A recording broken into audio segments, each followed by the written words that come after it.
The explosion tore through the cargo bay 3 seconds before Lieutenant Connor Blake could finish his sentence. Metal shrieked, atmosphere vented, his magnetic boots locked to the deck as emergency klaxons drowned out his warning shout. The freighter lurched sideways, throwing unsecured crates into the void through a jagged hole that hadn't existed moments ago. "Hull breach on deck 4!" Someone screamed over the comm. Connor didn't wait for orders. He grabbed the emergency sealant gun and sprinted toward the breach, boots clanging against grated floors. Smoke filled his visor. The ship shuddered again. Harder this time. Whatever had attacked them wasn't finished. He reached the breach and fired the foam into the gap. It expanded, hardened, bought them maybe 60 seconds. Through the transparent section of the emergency seal, he saw them. Ships, dozens of them, sleek obsidian vessels that moved like predators circling wounded prey. "We've got company," he muttered into his comm. "No kidding," Captain Hendricks shot back. "They're hailing us." Translation coming through now. Connor moved toward the bridge, weaving through panicking crew members. The freighter Meridian wasn't a warship. It was a glorified space truck hauling mining equipment to the outer colonies. They had no weapons. No shields worth mentioning. They were dead if this went wrong. He burst onto the bridge. The main screen showed a face that made his breath catch. She was humanoid, but definitely not human. Skin like polished copper. Eyes that glowed faint violet. Geometric patterns traced down her neck, pulsing with light. Beautiful and terrifying in equal measure. "You have violated sacred space," she said. Her voice resonated with authority that needed no translation. "By law of the Carvax Dominion, your vessel and all aboard are forfeit." "Sacred space?" Hendricks sputtered. "This is unclaimed territory. Check your star charts." "Our laws supersede your maps, human." Her eyes narrowed. "However, there is one path to clemency." Connor felt ice slide down his spine. Nothing good ever followed that phrase. "The Queen requires a consort," the alien continued. "Present a worthy male, and your ship may leave unharmed." "Silence!" crashed over the bridge. Connor looked at Hendricks. The captain looked back at him with an expression that said everything and nothing. "How do we know you'll honor that?" Connor asked. Those violet eyes locked onto him through the screen. "You speak. Are you offering yourself, human?" His mouth moved before his brain caught up. "I'm asking if your word means anything." She smiled. It wasn't comforting. "My word is law across 17 star systems. Choose now. One male or everyone dies. You have 30 seconds. Hendricks grabbed Connor's shoulder. "Blake, you don't have to." 20 seconds, the alien said. Connor thought of the 73 crew members behind him. Families, kids, people who signed up to haul cargo, not die in the black. "I'll go," he said. The alien queen's smile widened. "Excellent. Prepare for transport. By stepping into our chamber, you accept the right of bonding. There is no reversal." "Wait, what right?" The world dissolved into light. Connor materialized in a chamber that defied geometry. The walls curved in directions his eyes couldn't follow. Crystalline structures pulsed with the same violet light he'd seen in the Queen's eyes. His boots touched floor that felt solid but looked like flowing mercury. She stood 10 feet away, taller than he'd realized, 7 feet at least. Her presence filled the space like gravity itself bent toward her. Behind her, dozens of aliens watched. Some resembled her species. Others looked like nothing he'd encountered in humanity's brief venture into the stars. "State your name, human," she commanded. "Connor Blake, Lieutenant, Merchant, Marine." He kept his voice steady despite his hammering heart. "I am Queen Vexara of the Carvax Dominion. You have accepted the rite of bonding." She gestured, and a hovering orb descended between them. It glowed with inner fire.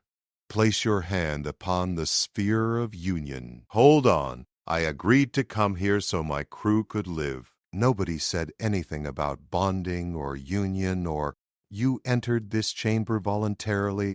The right is automatic. Your ignorance changes nothing. Her tone held no malice, just absolute certainty. The law is ancient.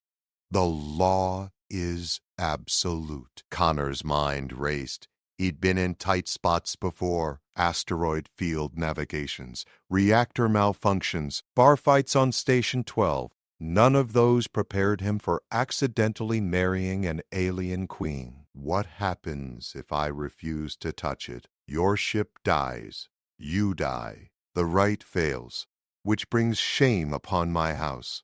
I would be forced to obliterate 3 human colonies to restore honor. She said it like reading a shopping list. That's insane. That is law. She stepped closer. The patterns on her skin pulsed faster. I take no pleasure in this, human, but I am queen. I must produce an heir. Our males are extinct, casualties of the rot plague. We have searched 17 systems for compatible biology. Humans match. You are here. Touch the sphere, or worlds burn. Connor looked at the orb, looked at her, looked at the assembled aliens whose expressions ranged from curious to hostile. If I do this, my crew goes free. No tricks. You have my word as queen. He reached out. The moment his fingers brushed the sphere's surface, it erupted. Energy lanced through him, bright and burning. He tried to pull back, but couldn't.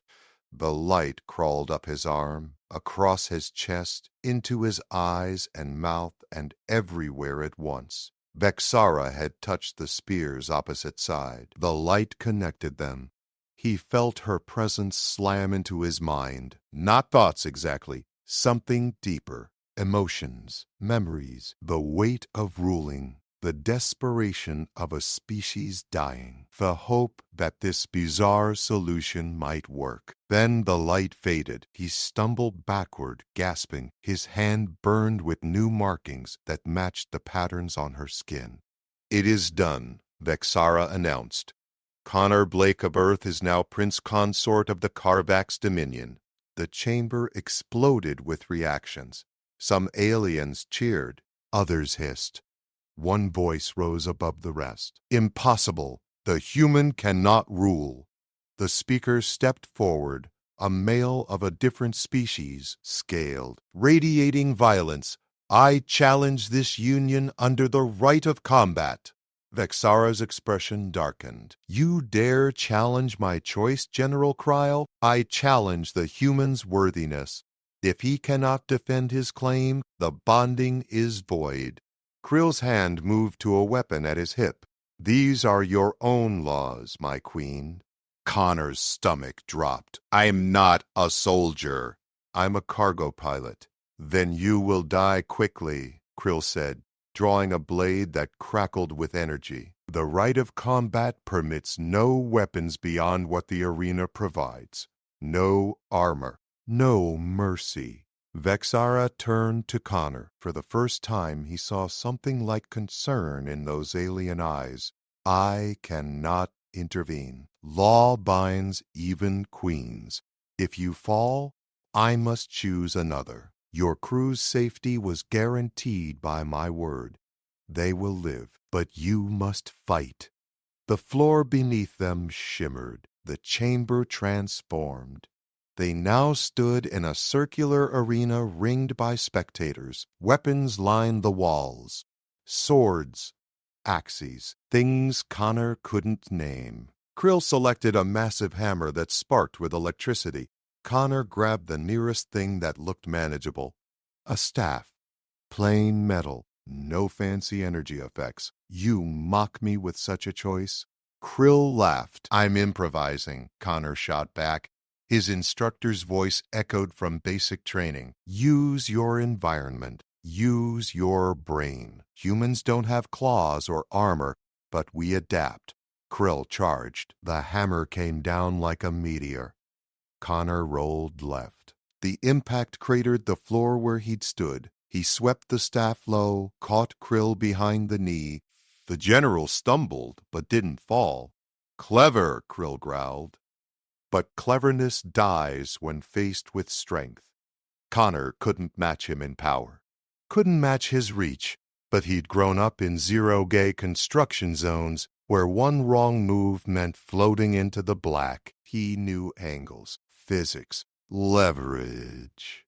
Krill swung again. Connor didn't dodge. He stepped inside the arc, jammed the staff into the hammer's path. The weapons connected. Energy discharged. Connor channeled it, twisted, used Krill's own momentum to send the general sprawling. The crowd roared. Vexara watched with unreadable eyes. Krill rose, fury replacing amusement. "You will regret that, human." Connor spun the staff. His hands burned. His heart hammered, but he smiled anyway. "Come on, then. Let's see what else you've got." Krill came at him like a freight train with a grudge. The hammer swung in wide arcs that turned air into thunder. Connor ducked, weaved, felt the heat of each near miss. His staff cracked against the general's ribs. Krill barely flinched. "You fight like prey that knows it's dying." Krill taunted. Connor didn't waste breath on responses.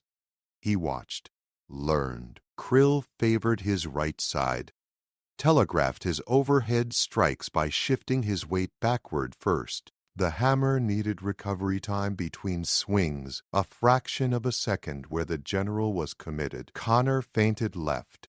Krill took the bait, swung right. Connor dropped low, swept the staff behind both of Krill's legs, and yanked hard. The general went down. Connor brought the staff toward Krill's throat. The general caught it one-handed, twisted. The staff snapped like kindling. Connor threw the broken pieces at Krill's face and sprinted for the weapon wall. Behind him, the general roared. Connor grabbed a curved blade, something like a scimitar, but weighted wrong. He turned just as the hammer came down. He dove right. The hammer pulverized the weapon rack. Shrapnel exploded outward. A chunk of metal carved a line across Connor's shoulder. Blood welled hot and immediate. "First blood is mine," Krill announced. "Yield now, and I will make your death quick." Connor's shoulders screamed. He switched the blade to his left hand. "Not really my style," he charged. Krill raised the hammer for a crushing blow. Connor slid beneath it like he was stealing home base, slashed upward as he passed. The blade caught Krill across the thigh. Alien blood, dark blue and viscous, sprayed across the arena floor. Now they were both bleeding. Now it was real. Krill's next attack came faster, sloppier. Anger had replaced strategy. Connor used it. He stayed mobile, striking when openings appeared, never committing fully. Death by 1,000 cuts. Except Krill was massive, and those cuts barely slowed him. The general switched tactics. He threw the hammer. Connor barely twisted away. It missed his head by inches, buried itself in the arena wall. Before Connor could capitalize, Krill closed the distance with shocking speed and grabbed him by the throat. Connor's feet left the ground. Krill's grip tightened. Stars burst across his vision. The curved blade slipped from his fingers. "Weak!" Krill hissed. "Your species is weak." Connor's hands scrabbled at Krill's wrist. Couldn't break the grip. Couldn't breathe. His vision tunneled. The crowd's noise became distant. He had maybe 5 seconds before unconsciousness claimed him. His right hand touched something at Krill's belt, a backup weapon, small, cylindrical. Connor grabbed it, pressed what he hoped was the trigger, and jammed it into Krill's side. Energy discharged directly into the general's torso. Krill convulsed. His grip released. Connor dropped, gasping, rolled away. The weapon in his hand was some kind of shock baton. It sparked and died one charge only. Krill fell to one knee, muscles spasming. Connor retrieved the curved blade, approached carefully. Every instinct screamed to finish this, to end the threat while he could. He stopped 3 feet away, pressed the blade to Krill's throat. "Yield," Connor said. Krill's eyes blazed with hatred. "Kill me or release me. I will not yield to a human." "Then you're an idiot." Connor kept the blade steady despite his shaking hands. "I don't want to kill you. I didn't want any of this. But I'm not dying today, and neither is my crew. If you show mercy, I will challenge you again. Then I'll beat you again." Connor met those alien eyes without flinching. "I'm a fast learner." Silence stretched. The crowd waited. Vexara stood at the arena's edge, her expression unreadable. Briol finally spoke, each word dragged from him like broken glass. "I yield." Connor stepped back, lowered the blade. The crowd erupted, half cheering, half jeering. He'd won. Somehow, impossibly, he'd won. Vexara descended into the arena. The crowd quieted instantly. She stopped before Connor, studied him like he was a puzzle she hadn't expected. "You showed mercy to one who showed you none," she said. "Explain." Connor dropped the blade. His legs felt like water. "Where I come from, we believe beaten enemies don't have to be dead enemies." Seemed wasteful to kill him when he already lost. She repeated the word like tasting something new. "Humans truly are strange." She turned to address the assembly. "Connor Blake has proven his worth in combat. The bonding stands. Any who dispute this may face me personally." No one spoke. Krill limped away, supported by 2 others of his species. Vexara returned her attention to Connor. "You are injured. Come, the medics will tend to you. My crew are already en route to their destination. I keep my word, Prince Consort." She gestured toward an exit. "Now you must learn what that title means." Connor followed her through corridors that shifted and changed. His mind reeled. Prince Consort, bonded to an alien queen. This morning he'd been worried about engine efficiency reports. They entered a chamber filled with floating screens displaying star maps, ship movements, resource allocations. A command center, Vexara's domain. "Sit," she ordered, pointing to a chair that molded itself to his shape. A medical drone appeared, spraying something cold on his shoulder. The pain vanished. The wound sealed before his eyes. "Advanced," he muttered. "Standard," Vexara corrected. She stood before the largest screen, hands clasped behind her back. "You performed adequately in the arena, but combat is the smallest part of ruling. Can you make decisions that doom millions to save billions? Can you negotiate with species that view humans as little more than animals? Can you stand beside me when I pass judgment on those who violate our laws?" Connor's exhaustion was catching up. "Honestly, I have no idea. Yesterday, I was hauling mining equipment. Today, I'm married to an alien queen. I'm kind of making this up as I go." She turned. For the first time, something like amusement touched her features. "At least you are honest. Many would pretend competence they lack. What happens now? Now you learn. Quickly. Because in 3 days we attend the summit of 5 realms. Every major power in this sector will be watching, judging, waiting for you to fail so they can question my judgment and my strength." Her violet eyes locked onto his.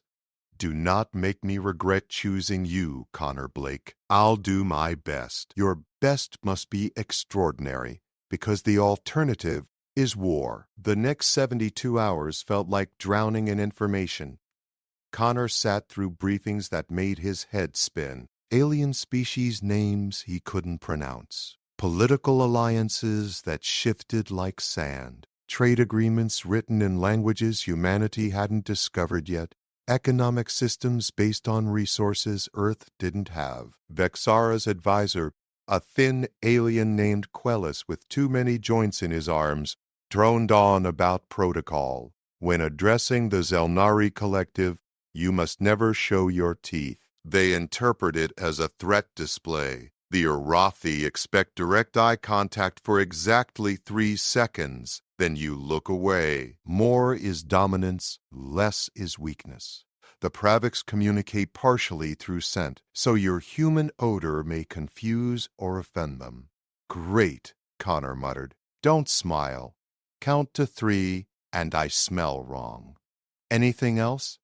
Quellis's eye stalks twitched. Your attitude must improve, Prince Consort.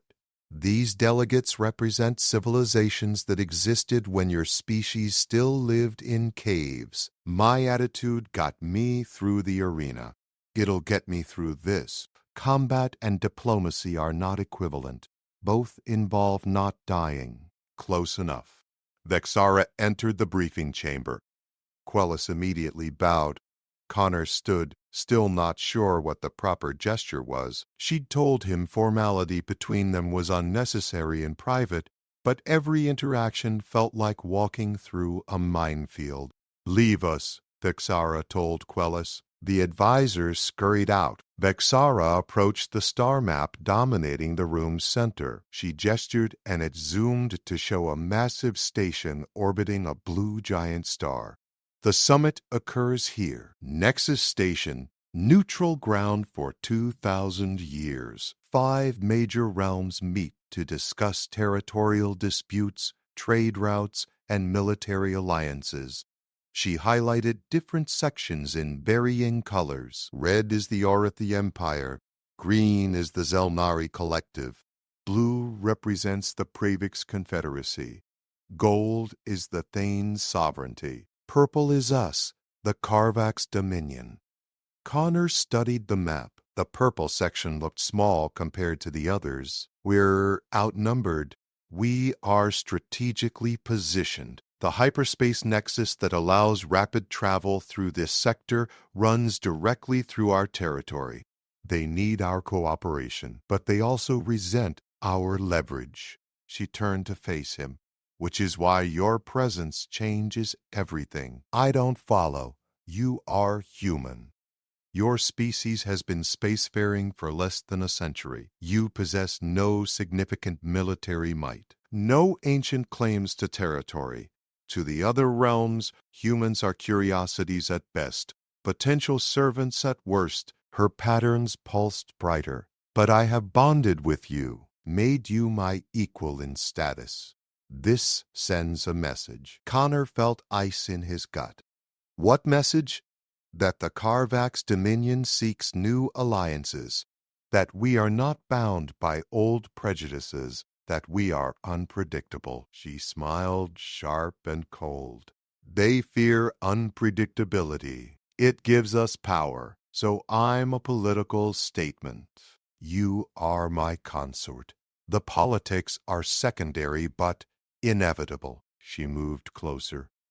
I did not choose you for strategy, Connor Blake. The spear of union cannot be deceived. It bonds compatible minds, compatible souls, if you believe in such things. We matched. Rare, but not unheard of across species. You're saying this was fate?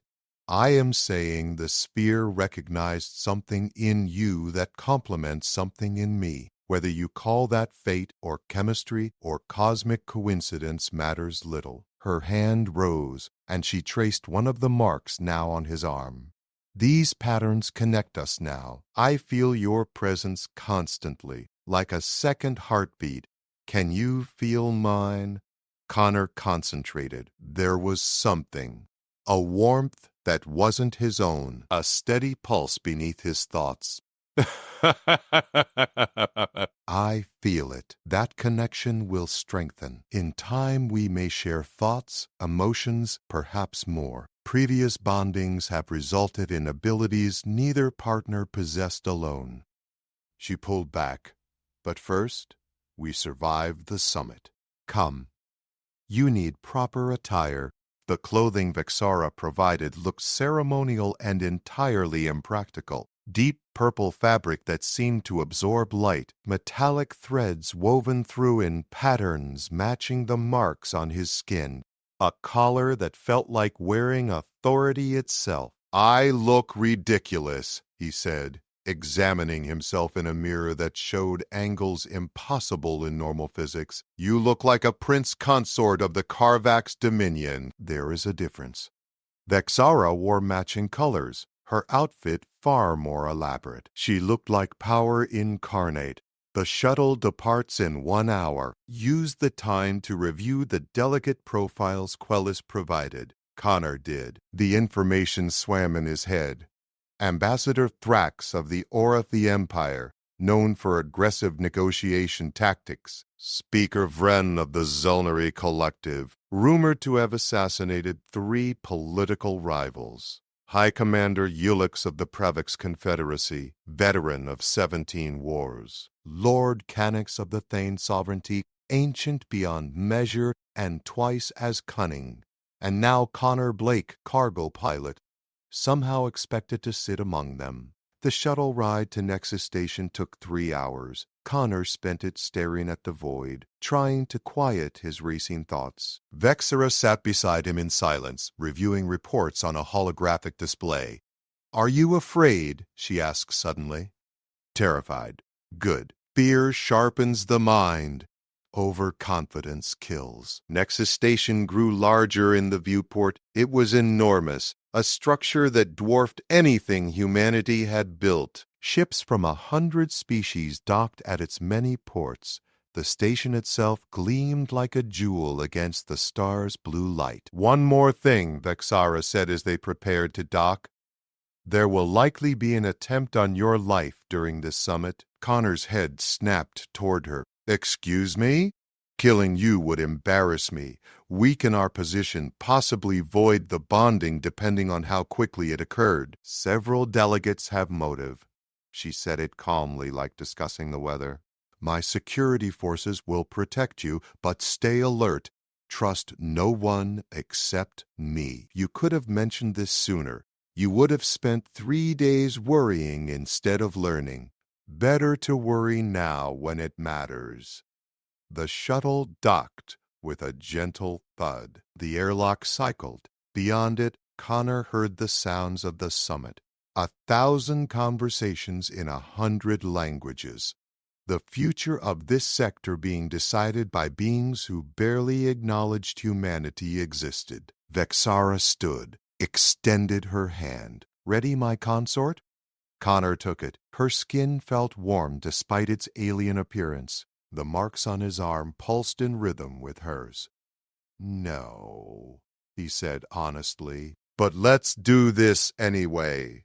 They walked through the airlock together, into a den of predators who would smile while plotting their destruction, into politics that could reshape star systems, into danger that made the arena fight look simple. The summit had begun. The summit chamber was a cathedral of glass and light. The ceiling arched 200 feet overhead, displaying the blue giant star in real time. Delegates from across the sector filled tiered seating arranged in a perfect pentagon. Each section glowed with its realm's color: purple for Carvax, red for Orathi, green for Zelnari, blue for Pravix, gold for Thane. Connor walked beside Vexara down a central aisle. Every eye tracked them. Whispers rippled through the assembly like wind through grass. He kept his spine straight, his expression neutral. Inside, his heart hammered against his ribs. They reached the Carvax section. Vexara sat in the high seat. Connor took the position beside her, lower but still elevated above the other Carvax delegates. Quellis sat 3 rows back, looking like he might vibrate out of his skin with anxiety. "The human sits in the consort's throne," a voice boomed across the chamber. Ambassador Thrax of the Orathi Empire stood. He was massive, scaled like a crocodile, with 4 arms and eyes that burned like coals. Bold Queen Vexara, also foolish. I present my bonded consort as law and tradition allow, Vexara replied. Her voice carried effortlessly through the space. Do you challenge the validity of our union, Ambassador? I challenge nothing. I merely observe that your choice raises questions about Karvak's judgment. Thrax's mouth split in what might have been a smile. Rows of teeth caught the light. A human, a species barely worthy of notice, elevated to stand among the great powers. Unprecedented. Connor felt anger kindle. Before Vexara could respond, he stood. Quellis made a strangled sound behind him. Ambassador Thrax, Connor said clearly, I'm curious. How many combat challenges have you survived? Silence crashed over the chamber. Thrax's eyes narrowed. What did you say, human?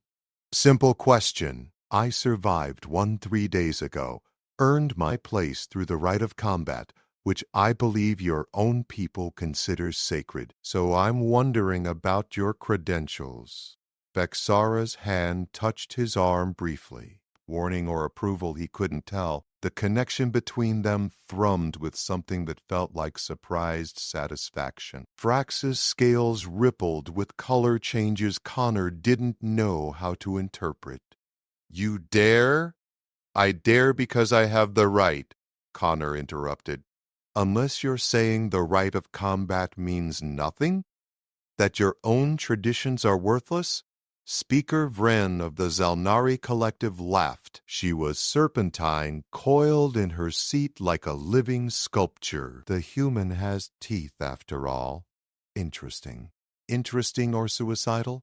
High Commander Ulix of the Pravix Confederacy buzzed. His species resembled mantises, but stood 8 feet tall. Ambassador Thrax, will you tolerate such disrespect? Connor felt the room tipping toward violence. He'd pushed too hard, too fast. Classic mistake. His instructors would have slapped him for it. Thrax took a step forward. The human speaks of combat. Perhaps he would like another demonstration?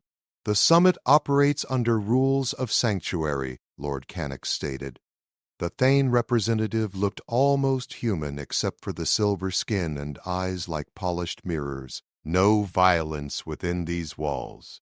You know this, Thrax. Then we are forced to endure insults. You started them, Connor pointed out. I just handed them back. Vexara stood smoothly. Gentlemen, ladies, honored delegates, we did not travel across the sector to trade barbs. Shall we begin the actual summit? Agreed, Canix said. His mirror eyes studied Connor with unsettling intensity. Though I confess fascination with your consort, Queen Vexara. Humans are rare this far from their home system. Connor has proven his worth, Vexara stated. What more needs to be said? Much, I think. Canix gestured, and a hologram appeared at the chamber's center. Star maps, trade routes. The Karvak's dominion controls the hyperspace nexus. Convenient for you, expensive for everyone else. We propose a revision to current toll structures. And just like that, they were into it. Economics, territory, resources. Connor listened as numbers flew back and forth. Percentages, tariffs, access rights. His head spun trying to track who wanted what from whom. An hour passed. Then, 2. The debates grew heated.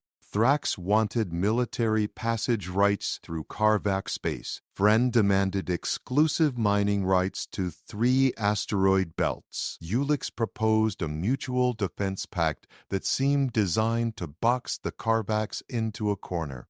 Canix suggested things so complex Connor lost the thread entirely. Vexara countered each proposal with surgical precision.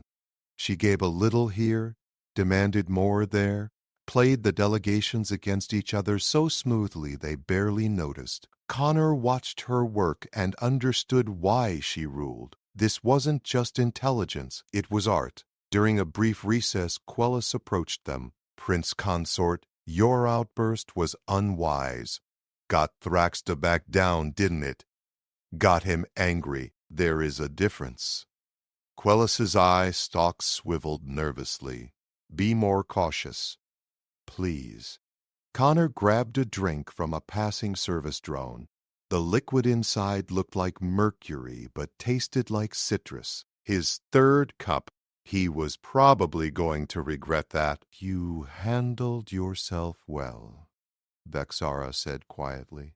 Aggressive, but effective. I probably shouldn't have interrupted you. You defended our position. I will not punish initiative. She studied the other delegates across the room. But Quellis is right. You made Thrax an enemy. He will retaliate. He will not be obvious about it. She touched his arm, and that connection between them pulsed warmth. Stay close to me. Trust no one. The summit resumed. More proposals. More counter-proposals. Connor's attention wandered. He noticed things. How Speaker Vren's tongue flicked out constantly, tasting the air. How Ulix's wings vibrated when he was lying. How Canucks never blinked, those mirror eyes reflecting everything. He also noticed the servants moving through the chamber, dozens of them, different species, unobtrusive, invisible to the delegates who considered them beneath notice. One servant approached their section, small, robed, carrying a tray of drinks. Connor watched him come closer. Something felt wrong, the way he moved. Too purposeful, too focused. The servant reached their tier, extended the tray toward Vexara. Connor saw it then, the slight bulge under the robe, the tension in the servant's shoulders. Connor moved, grabbed the tray, threw it aside. The servant's hand went for the weapon. Connor caught his wrist, twisted hard. The weapon clattered free, some kind of energy pistol, charged and ready. Security swarmed instantly. They tackled the servant, drove him to the ground. The chamber erupted in chaos. Delegates shouted. Guards appeared from nowhere. Vexara stood frozen, staring at Connor. You saved my life. Told you I'm a fast learner. Thrax was on his feet, bellowing about security failures. Vren laughed her serpent laugh. Ulix demanded investigations. Canucks watched Connor with those mirror eyes, expression unreadable. The servant was dragged away. The weapon secured, order slowly returned. But everything had changed. Connor had just stopped an assassination attempt in front of the entire summit. Vexara's hand found his. Squeezed once. Through their connection, he felt her gratitude, her surprise, and something else. Something that might have been respect. This summit is suspended pending investigation. Lord Canucks announced, we reconvene in 6 hours. The delegates dispersed. Connor stood beside Vexara, adrenaline still singing through his veins. Quellis appeared, babbling about security protocols. Who sent him? Connor asked. Vexara's expression hardened. We will find out, and when we do, there will be consequences. Security tore through the servant's background, his contacts, his financial records. Connor sat in a secured room with Vexara while reports flooded in. Each one painted a clearer picture. The assassin was Orathi, low-level operative, paid through 3 shell accounts that traced back to Ambassador Thrax's personal funds. He tried to kill you because I embarrassed him, Connor said. The weight of it settled on his shoulders like lead. This is my fault. This is Thrax's fault, Vexara corrected sharply. You exposed his weakness. He responded with violence instead of wisdom. That speaks to his character, not yours. Quellis entered, eye stalks drooping with exhaustion. The evidence is conclusive. Thrax funded the attempt. The other delegations have been informed. They are deciding his fate now. They should execute him, Connor muttered. They will exile him, Vexara said. Death would provoke the Orathi Empire into retaliation. Exile maintains balance while punishing the crime. Politics, my consort, always politics. Connor stood, paced. The marks on his arms pulsed with agitation. I'm tired of politics. Tired of people trying to kill us. Tired of pretending I know what I'm doing. Then stop pretending. Vexara rose as well. You saved my life through instinct and courage. You faced Kryl without training and won. You challenged Thrax without knowing the full consequences and forced him to show his true nature. You are exactly what you need to be. A guy who got lucky, a human who adapts. She moved closer. The connection between them intensified. Do you understand yet why the sphere chose you? Why we bonded? Connor met her violet eyes, saw himself reflected there, saw possibility. Not really. Because I have spent 3 centuries ruling through strength and tradition, I needed someone who thinks differently, who sees solutions I cannot, who brings chaos to a galaxy drowning in rigid order. Her hand touched his face. The gesture was surprisingly gentle. You are my balance, Connor Blake, and I suspect I am yours. The door opened. Lord Cannix entered without invitation. His mirror eyes swept the room. Apologies for the intrusion. I come with news. Ambassador Thrax has been exiled from Nexus Station. The Orathi Empire disavows his actions. The summit will resume in 1 hour. Thank you, Lord Cannix, Vexara said formally. Cannix didn't leave. Instead, he studied Connor with unnerving focus. You interest me, human. That was not luck that saved Queen Vexara. That was observation, analysis, action. Where did you learn such skills? Cargo hauling, Connor said. You watch everything, or you die. Space doesn't forgive mistakes, nor does politics. Cannix smiled. It looked wrong on his silver face. The Thane sovereignty would be interested in opening trade relations with humanity. Your species has potential. We're pretty new at all this, which makes you valuable. You have not yet accumulated the grudges and alliances that bind the rest of us. He turned to Vexara. I propose a 3-way agreement. Carvax, Tane, and human space. Mutual benefit. Shared protection. Vexara's patterns pulsed. Connor felt her considering it through their bond. The other realms would view this as aggressive. Let them. The galaxy changes or it stagnates. I prefer change. Cannix moved toward the door. Consider it, Queen Vexara. Prince Consort.